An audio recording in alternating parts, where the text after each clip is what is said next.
Donc, Julie Pont. Donc moi je travaille pour la communauté d'agglomération Arlysère, qui est une communauté d'agglomération assez récente puisqu'on on est créé depuis le 1er janvier 2017. On regroupe 4 communautés de communes, 39 communes. Alors avant, Arlysère, c'était un syndicat, donc on travaillait déjà avec toutes ces communes sur d'autres thématiques, on va dire. Donc nous, on est une communauté d'agglo d'un peu plus de 60 000 habitants. On est TEPOS CV depuis octobre 2015. On a notre plateforme de la rénovation énergétique depuis avril 2017. Et on fait partie des communautés d'agglomération qui sont obligées de faire leur plan climat. Alors en fait, nous, on a travaillé avec Auvergne-Rhône-Alpes Énergie et Environnement, avec Laurent, sur cette thématique de la rénovation énergétique dans les bâtiments publics.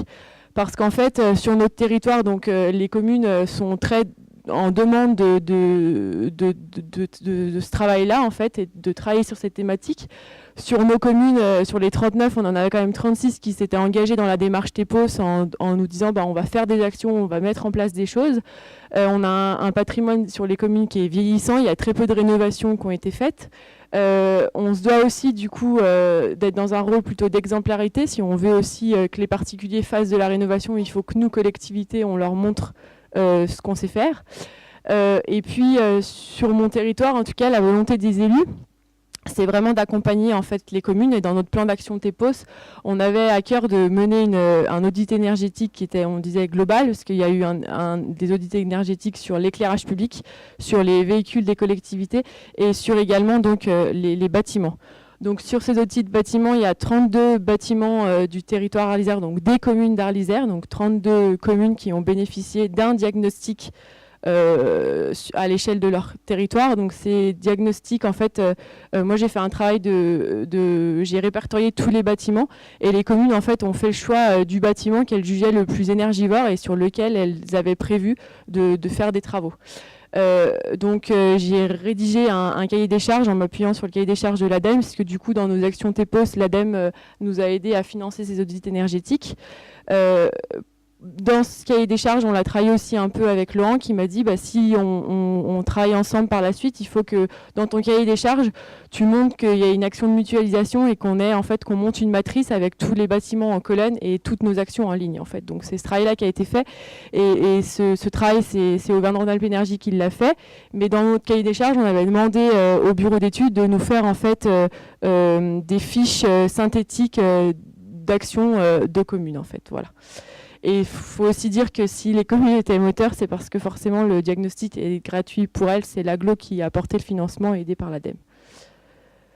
Donc après, nous, on était dans cette réflexion-là. En parallèle, Auvergne-Rhône-Alpes Énergie Environnement cherchait des territoires pour mener un peu cette réflexion sur une stratégie territoriale de la rénovation énergétique du patrimoine public. Donc on a essayé la question, c'était comment en fait une communauté d'agglomération comme Arlysère, elle peut aider ces communes à les aider à rénover leurs bâtiments. Donc comment on facilite et on optimise sur le territoire cette rénovation. Donc le but c'était de regarder si justement la mutualisation donc, de programmes de travaux, de moyens organisationnels et de moyens financiers, ça permettait et ça faciliterait en fait la rénovation et est-ce que ça débloquerait la situation. Donc, du coup, le travail qu'on a fait, c'est l'audit énergétique de 32 bâtiments. Ça représente 270 000 € de consommation énergétique par an. Donc après, voilà, on avait repris le cahier des charges de l'ADEME. Donc, on est sur un scénario avec des actions facilement remboursables, on va dire, et puis sur un scénario plus facteur 4. Donc sur le scénario 1, on a 307 000 € d'actions qui seraient faciles à effectuer pour 42 000 € d'économie d'énergie, donc ça représente 15% d'économie. Et on est sur un scénario 2, donc à plus de 5 millions d'euros de travaux, avec 63% d'économie d'énergie. Donc voilà, là c'est un peu le résultat financier de cette étude, donc on va peut-être pas rentrer dans les détails, mais après ce qu'on a essayé de faire, c'est voir si on avait des plans, on va dire. Si par exemple dans ces bâtiments, vu que j'avais des mairies, des écoles, des salles polyvalentes, l'idée c'était de se dire, vu qu'on a 15 écoles, est-ce qu'il faudrait pas mieux, au lieu de faire un plan global, c'est avoir un plan école ou un plan mairie ou un plan salle polyvalente. Donc le plan global, voilà, c'est quand même un gros enjeu parce que c'est 5 millions d'euros de travaux. Alors oui, c'est 63% d'économie d'énergie, mais on le verra par la suite. Il y a des bâtiments pour lesquels ça va être facile et d'autres un peu moins. Et puis on a quand même la question, on est sur un territoire rural où les communes, pour être honnête, n'ont pas vraiment aussi les moyens de se lancer dans la rénovation. Donc après on se disait pourquoi pas peut-être un plan école, parce que du coup sur les 15 écoles ça représente 100 000 euros d'économie d'énergie par an, avec un enjeu qui est de presque 200 000 euros sur des actions faciles avec un temps de retour d'investissement qui est court, et puis il y a un peu plus de 2 millions d'euros pour des travaux un peu plus conséquents avec à la clé 63% d'économie d'énergie. On sait aussi que sur cette cible des écoles, il y a quand même un enjeu pour les communes patrimoniales qui est assez fort. Et puis, il y a aussi un enjeu qualité de l'air intérieur qui se rajoute à ça. Donc, c'est peut-être pertinent de travailler sur cette cible. Donc, on s'était dit aussi qu'à minima, peut-être que ce qui était bien de le faire, et d'ailleurs, il y a des communes qui sont déjà en train de se poser des questions, c'est de faire le scénario 1. En perdant pas l'objectif, c'est peut-être d'arriver à un BBC global, mais en faisant du étape par étape. Après, l'idée, c'est peut-être aussi de se dire, on crée un fonds d'investissement pour accompagner les communes et on provisionne pour la suite avec les économies qui sont réalisées. Après, il y a la grande question du CPE. Est-ce que l'objectif, c'est de mener un CPE qui porte ces actions? Est-ce que c'est l'agglo? On le verra aussi par la suite, mais on s'est posé la question de faire porter ça au syndicat départemental de l'énergie. De travailler aussi, on a une SEM en local qui accompagne déjà les communes sur des travaux, donc pourquoi pas elle aussi. Donc on a essayé aussi de répondre à ces questions-là.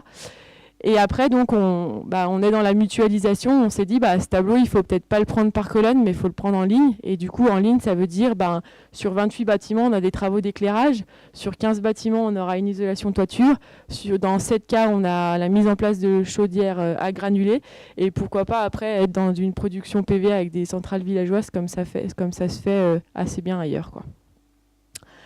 Donc aujourd'hui, nous, de quoi on a besoin? Donc pour avancer, c'est effectivement retourner voir nos communes pour trouver de bons arguments, pour qu'on les amène à faire de la rénovation performante et pas juste, on va dire, changer les lampes ou changer juste les fenêtres, mais avoir une rénovation qui soit quand même un peu exemplaire. Alors bien sûr, nous, les retours qu'ont fait les communes quand on a fait notre copil, c'est de se dire, vous êtes bien gentils, c'est super, mais comment on finance ces travaux? Parce qu'on le sait, on l'a dit tout à l'heure, mais les communes, elles ont quand même des capacités de financement qui sont de plus en plus limitées.